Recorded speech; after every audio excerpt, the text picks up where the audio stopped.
Hello and welcome to another episode of the DVD Graveyard. Tonight we're going to be taking a look at Friday the 13th Part 3, or as it's also known, Friday the 13th Part 3D from 1982, because it is a new dimension in terror, as the poster says, because they were really kind of cashing in on that 3D angle, much like Amityville 3D or Jaws 3D, kind of added that to the title.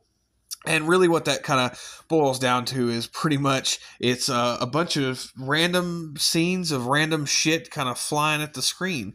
The 3D aspects don't really do anything much for this movie, if I'm being honest with you. I've never really been a big 3D guy. I've never seen this movie in 3D, and I probably will never watch it in 3D, unless somebody, for whatever reason, kind of has a way to watch it, because like I said, it doesn't really add anything to it. It's the kind of old school red and blue kind of 3D look, with the glasses. And I've just never been a big fan of 3D anyway. It always kind of messes with my eyes. Like even modern day 3D, I don't really care for it. I watched a few modern movies in 3D, and I just, it's just not really my thing. It really bothers my eyes, and especially if it's an overly long movie. I'm taking my glasses off, partway through the movie, probably 15 times to rub my eyes. So, it was just kind of a gimmick. It's like I said, a lot of stuff just kind of flying at the screen, here and there, and it honestly feels really forced in this movie. And I know that it actually caused a lot of kind of hiccups with the production of this movie. I think it took even longer to finish filming this movie because they were shooting it in 3D. So, it is the first and the last Friday the 13th film that was done in 3D. So enough about the 3D. I just wanted to touch on that real quick before I started. This film, like I said, was released in 1982. And it was directed once again by Steve Miner, who did Friday the 13th Part 2. And the one thing I want to say about this movie is this was one of my favorites growing up. Like, this was definitely the first one I saw. Like, I know I told the story in the last Friday the 13th review I did. I think I had seen Freddy vs. Jason. I think that was really my first incarnation of Jason that I saw. But this was the true first Friday the 13th that I got my hands on, because this, at the Blockbuster where I rented all these, they only had 3 through, whatever the most current one was at the time. I believe would have been Freddy versus Jason, on VHS. So I did, it took me a while to see the first 2. So this one was really a big one for me. It's really what kind of started my love for Friday the 13th and really kind of got me into Friday the 13th. And I remember the first time I rented this, I just watched it over and over and over again. But, like, to be honest with you, the older I've gotten and the more I watch it, like, I find myself not really loving this one as much as I used to. Like, I do still love this movie and I do still enjoy it, but it's definitely not one of my favorites. Like, I did a ranking on these a couple years ago, and even then, like, I'd have to go back and look at where I put it, to be honest with you. But even then, I could see it being bumped down even more, because there's a lot of the other sequels that, I find myself going back to a lot more. Like, even ones that I didn't, used to like, as much, I find myself going back to those. So this is one that's kind of fallen back. Again, I still love this movie. I love all the Friday the 13th films, but this is one that really kind of has kind of fallen from the glory, I guess you could say. Now, so some things that I do love about this movie, I will say, is it is the first incarnation of Jason we get with the hockey mask. I think Jason looks really great. I think that he is played really well by Richard Brooker, who has passed away. Rest in peace. I'll talk more about the cast in just a minute. I like the location of this movie, but it's just very different. Like, it has a very, like, if you watch these first 3 back to back, it still kind of fits in the pocket, but it even out of all the way up to like part 5, like, this one feels just very different. Like, I don't know what it is. I think one thing that it might be is just I think that there is a significant kind of lack of gore in this movie compared to the first two, which again I'll talk more about that in just a minute. But we get a lot of kills in this movie, but they're just not as gory and they're not as impactful as the kills and especially the first movie and the second movie. So maybe that's it. I don't know. It just has a different feeling to it. But anyway, having said all that, I do enjoy this movie and I do want to talk about it a little bit. So here I have the another one of these widescreen, the Paramount widescreen collection DVDs, because as I said before, I love these DVD releases. They're the ones that I had for a really long time, so they're just really nostalgic for me, having these, and that's why I've been kind of using these to read the plot synopsis. So I'm going to go over this really quick. An idyllic summer turns into a nightmare of unspeakable terror for yet another group of naive counselors. Ignoring Camp Crystal Lake's bloody legacy, one by one they fall victim to the maniacal Jason who stalks them at every turn. Friday the 13th Part 3 will have you frozen with fear as Jason finds his way into your living room. So I've always thought that, and that's another reason I wanted to read this one specifically, is that plot synopsis is kind of weird because it says another group of naive counselors, and then it mentions Crystal Lake, of course. So they're actually, this is the first film in the original run of films that they're not counselors. This is the first one where we deviate away from that camp setting, like the first two, being at the summer camp. This one is not. This one takes place at just kind of our lead girl, Dana Kimmel, who plays Chris. She it is her family's cabin that they're staying at, so they're not counselors. And I don't think that it's actually on Crystal Lake. If I remember correctly, I think it's nearby Crystal Lake.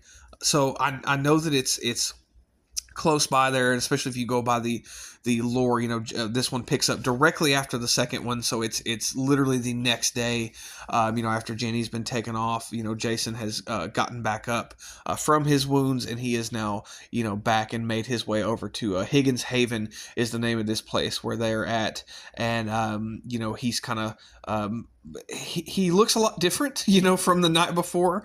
I'll talk more about Jason's look in just a little bit, but yeah, that's one thing. The continuity has never really been Friday the 13th's strong point, but that's something that I always thought was really funny. Going between part 2 and part 3 is just the look of Jason just drastically changes overnight. So I think that's funny. So we get a pretty, not a big cast of characters, and they're definitely not like the first couple of films. It's kind of in that same kind of age group. It's young, people kind of in their 20s, except for one of them who feels much older. Rick, played by Paul Kratka, or however you say his name. He feels a lot older than the bunch. And then, of course, our main girl, Dana Kimmel, who plays Chris, as I mentioned. She's kind of our final girl. And then another standout in this movie is Tracy Savage, who plays Debbie. And the only reason she's kind of a standout is just because she went on to do a lot of. I think she was actually a co-anchor on on some news channel. So she actually had a really big career after this movie, in news, and she became a journalist. And then Larry Zerner is another standout who plays Shelley, who is the one who we get the iconic hockey mask from. In this movie, or where Jason gets the iconic hockey mask from in this film. And then, of course, Jason is played by Richard Brooker in this film, who, Richard Brooker, I know him from Deathstalker. That's the thing that he stands out with me. I actually just watched Deathstalker yesterday, and I was like, oh shit, I forgot Richard Brooker's in this. But he plays Jason, and I think he does a damn good job of playing Jason. He's very intimidating. He's just this big-ass, bulky dude, and he looks great, in this Jason get-up. And again, this is where we go from the part 2 look to the kind of classic shirt and pants kind of Jason look that we would get for throughout the rest of this the original run of films. So I'll talk more about Jason's look in just a second. So, like I said, this movie basically follows this group of these young adults, and they're basically going to this cabin for the weekend just to kind of have a good time and do their thing. And Jason has made his way over to Higgins Haven, and he is kind of laying low and kind of hiding out in this barn that is across from the cabin that they're staying in. And I kind of like that whole thing where Jason is still very human in this movie, so he kind of has this sort of base of operations in this barn where he kind of hangs out and sleeps there, I guess, and eats and does whatever.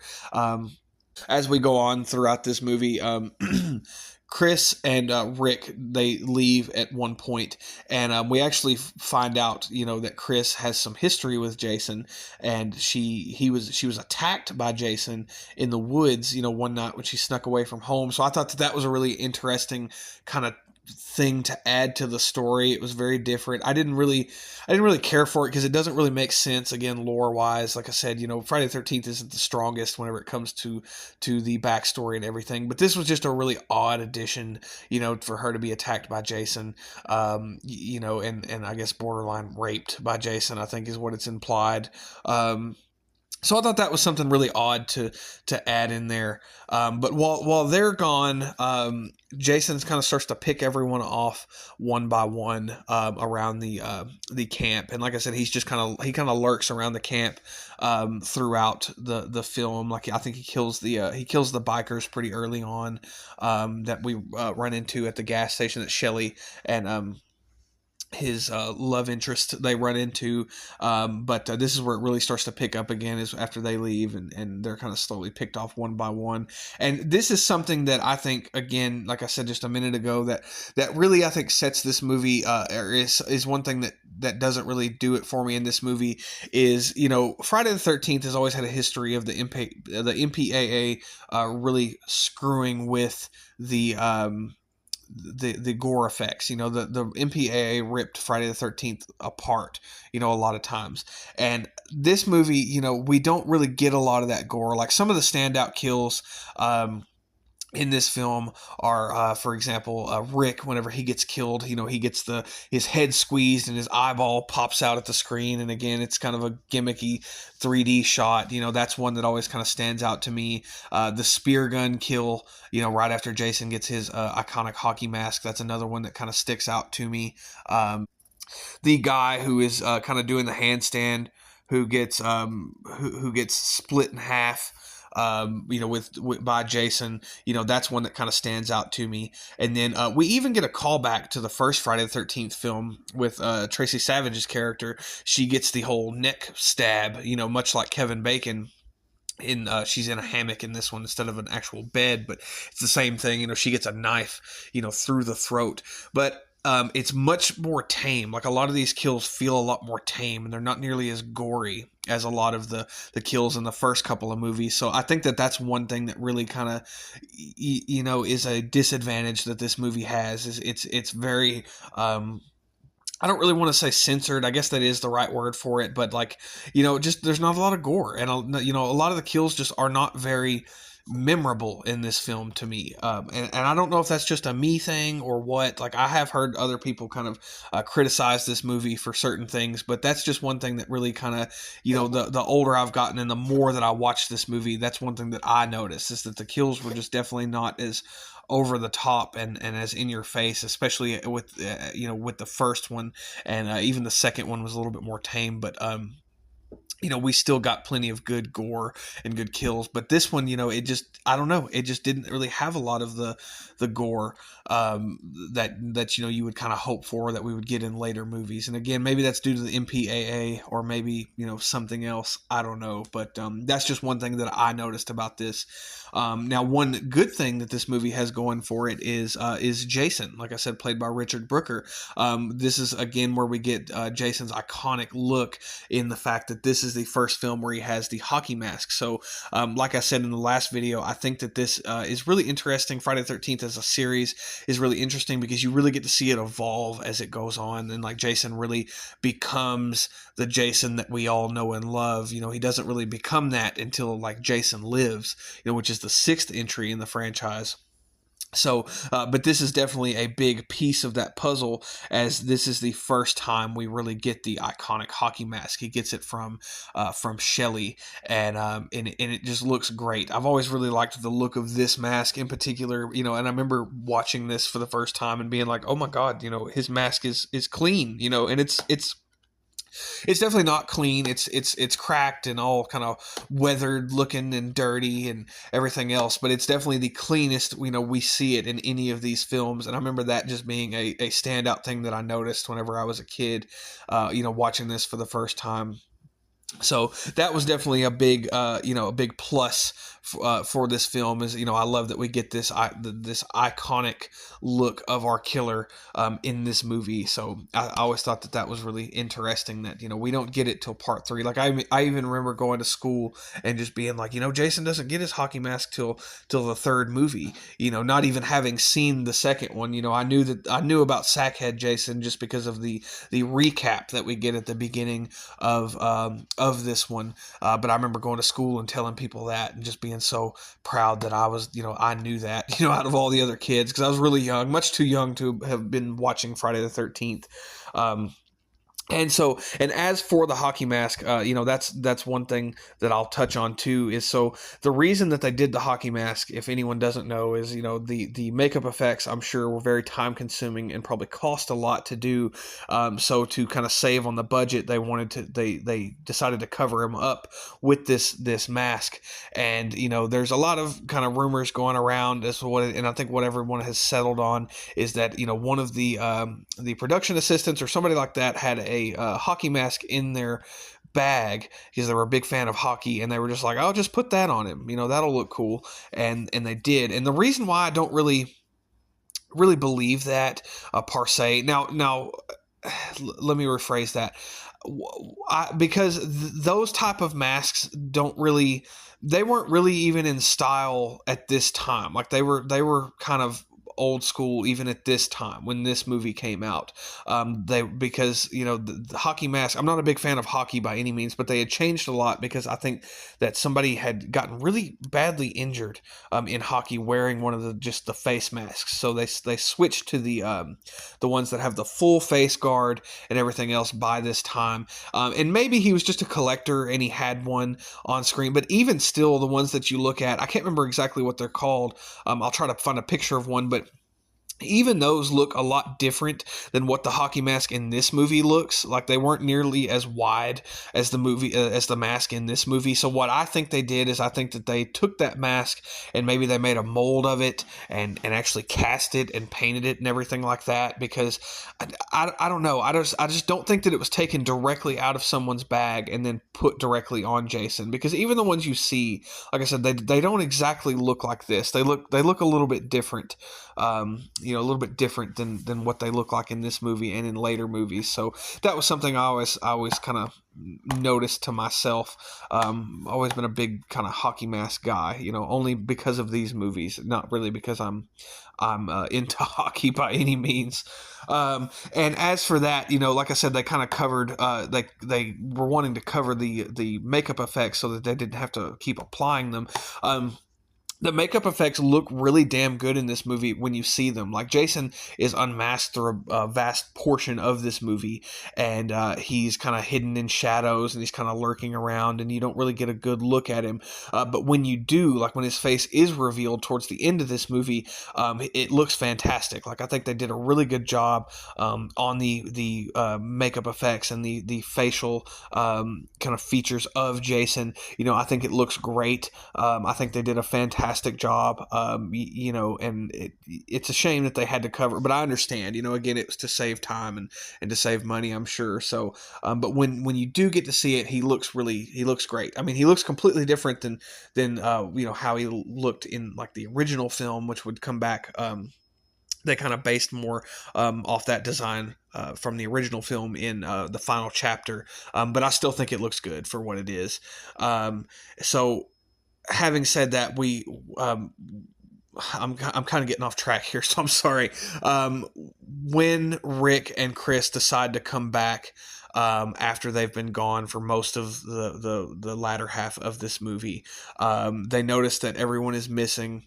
and everyone is that they start to find the bodies, and Rick is of course killed by Jason, and it leads us to our final chase sequence with Chris, and I actually really like this final chase sequence a lot. There's a lot of just kind of around the cabin, like Jason ends up getting stabbed in the leg, and Chris stabs him in the hand, and ultimately it leads out to the barn where Jason is hung in the barn, but he's not dead yet. He pulls himself off of the rope, and that's when we really get a good look. This is the first time we get a good look at Jason's face. He pulls himself down off the rope, and then of course he is Chris attacks him with the axe. She catches him off guard because Jason has to kill one of the bikers, actually from the first earlier on in the movie, played by Nick Savage. He's actually still alive, so she takes that opportunity to take this axe and smack Jason right in the head with it, and that kind of gives us our iconic crack in the mask, that the axe cut that we would see, for subsequent films. And so Jason hits the ground, and he is assumed to be dead. And so this kind of comes up to the part where where Chris, we have kind of a nice bookend in the way that Chris kind of finishes out sort of like in the first movie. She gets in this canoe and she floats off into the lake and falls asleep, and she ends up having this dream sequence where Jason actually is not dead, and Jason chases her unmasked at the end of this movie, and he's got the axe cut and the blood all over his face, and he looks really cool. And she wakes up from that again, realizing that was just a dream. And then we get another sequence taken from the first film where instead of Jason this time, Pamela Voorhees, her zombie gross kind of body leaps out of the lake and pulls Chris into the water again, just like Jason does in the first film. And I always thought that was a really cool thing to add in there. And again, this was supposed to be the final film in the franchise. Of course it wasn't, but so I thought that was a nice way to kind of bookend the trilogy. I'll talk more about that in just a minute. But after that, she wakes up, and again, that is a dream, and she is taken away by police, and she's put in the back of an ambulance or in the back of a cop car, and she's just laughing hysterically. And then, of course, we get a nice shot of Jason still laying in the barn with the axe in his head, and Jason is assumed to be dead.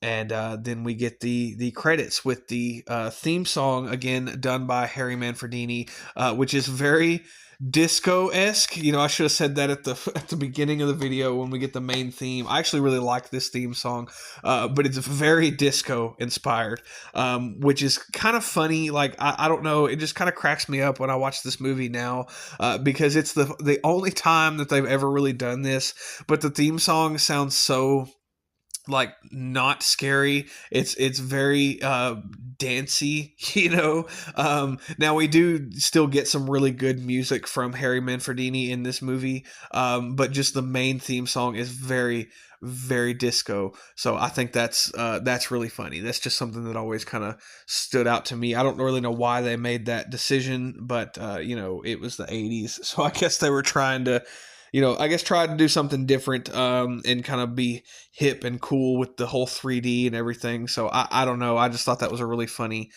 decision. So anyway, that is Friday the 13th Part 3. Like I said, it's still a good movie, and I do still enjoy it. But it's definitely not one of my favorites in the franchise. Now that I've rewatched it again, it's one that just kind of, and I don't know, maybe it's just because I've seen all of them so many times, but I don't know. Maybe because this one was my favorite and I've watched it so much.